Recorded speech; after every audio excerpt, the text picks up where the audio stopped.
Alright, y'all, I'm going to add some of the anti-no-nos, the everything seasoning. I always add some kind of everything seasoning, like the Badia Complete or Morton's or anything like that. So I'm going to add a little bit of the anti-no-nos in there. I will link that down below. I got it on Amazon. I saw Mandy from Mandy in the Making. She uses that, and I wanted to try it. It was driving me crazy, so I ordered some. A little bit of poultry seasoning. Maybe a couple of teaspoons. And then a little bit of garlic powder. Just like that. And then I'm going to put the lid on it. I'm going to let this cook. Now, this chicken is partially frozen. It's a true story. But I've got my crock pot on high, and it will cook. Anybody that tells you you cannot cook frozen chicken in a stew like this, you need to bless their hearts and pray for them. Because you can. I'm just letting you know.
Would you stay till the morning light? Or would you follow me?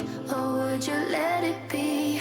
If I leave tonight, we could do this right. We'll find the remedy.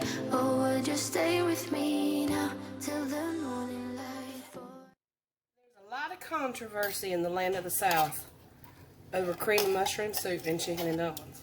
But I'm going to be honest with you. I've had chicken and dumplings every way you can imagine south of the Mason-Dixon line.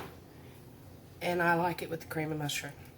It just adds something, y'all. I don't know what to tell you. It just adds something. So I'm going to stir that in there. Now I'm going to get ready to put the lid on it, but I'm going to do one more thing. Are you ready? Are you ready? Nobody freak out, okay? Nobody freak out. Just everybody calm down. That's a whole stick of butter. That is a whole stick of butter. Yep, and it's going in. Now, I'm going to leave it on high for probably about another 2 hours. We'll put the lid back on it, and it's done. I'm so excited.